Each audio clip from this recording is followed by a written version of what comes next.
how to deal with competition. Hello, happy week. It's John. It's the Marketing for Owners podcast, where I help you create your self-marketing company.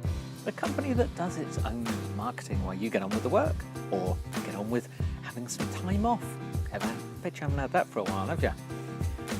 So, competition.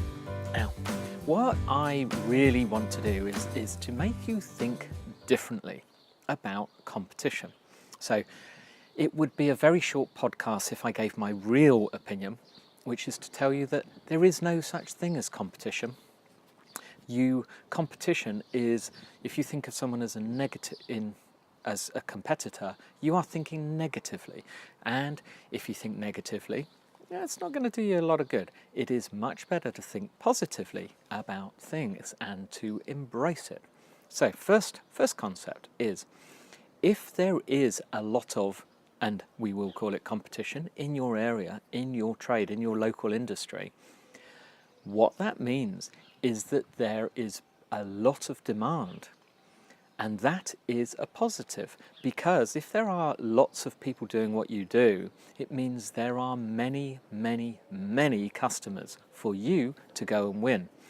If there wasn't a lot of competition, then it's quite likely that others have tried it and there isn't enough business to go around and support other businesses. Okay, so that's one good thing.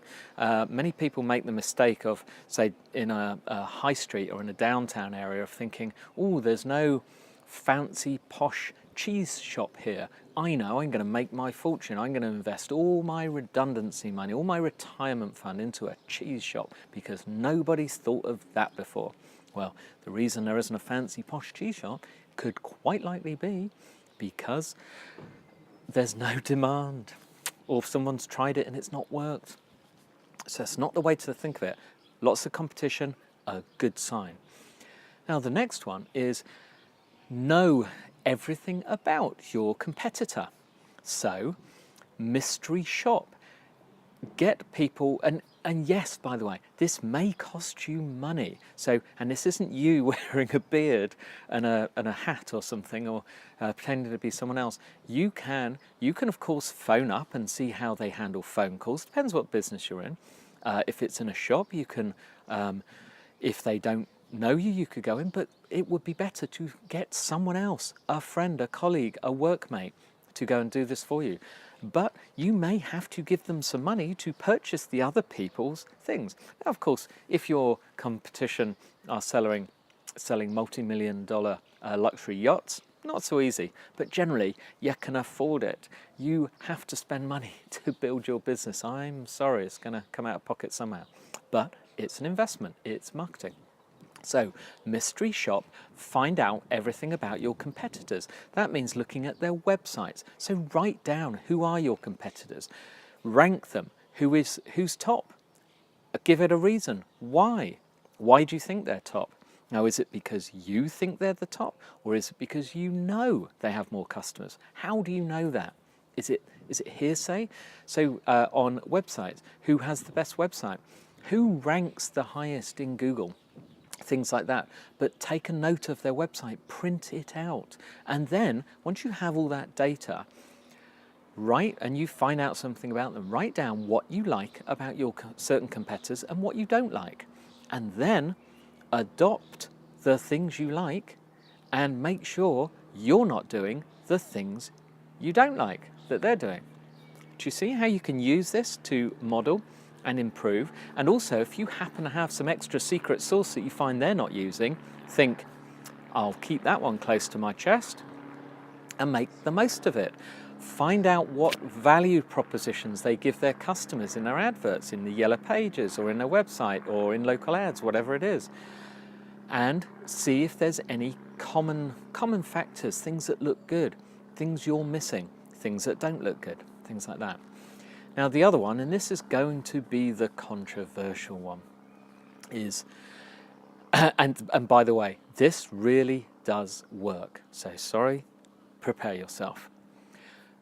Contact your competitors, contact the boss, and invite them out for lunch, or go meet them for a cup of coffee, or for a drink down a pub. Do it away from business. Don't go to their premises. Meet up somewhere else. Buy them lunch.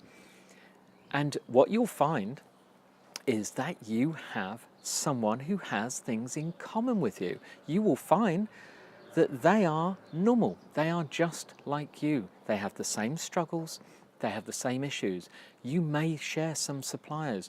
You may be able to import something together. Now suddenly, they're not a competitor. They are suddenly a colleague. You could discuss with them what happens if you're a smaller business. What happens when you go on holiday?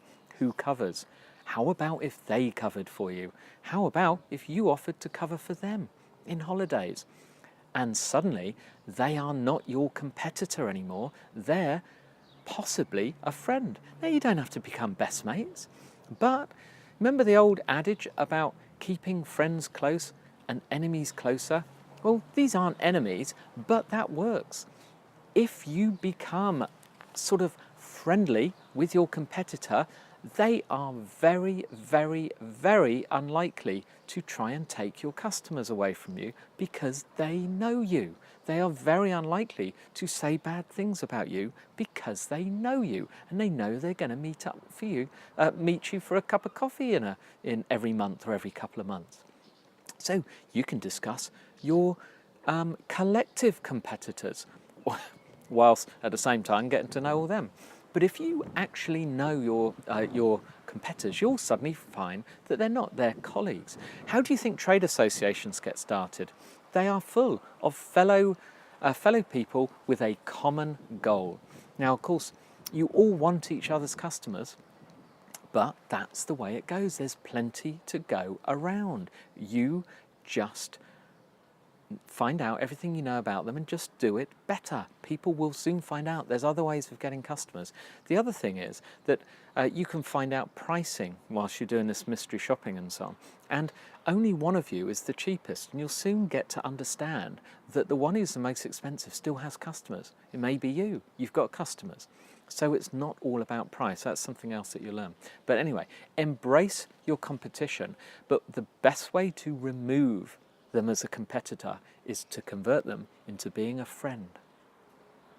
And honestly, that's not all wishy-washy. This really does work. We've done this over and over and over. In the old fire extinguisher game, I knew all the local fire extinguisher companies. They were friends. We met up every now and again. We did not chase each other's customers. We just chased the customers of the big competitors, the nationals. It works great. So, it's Monday. Time for a book for the week. Now this one is relating to sales. I'm telling you more about sales lately. It's called The Challenger Sale. It is very good. It's again, a little controversial. It's by Brent Adamson and Matthew Dixon. And what they've done is they researched and interviewed thousands of top sales reps to find commonalities.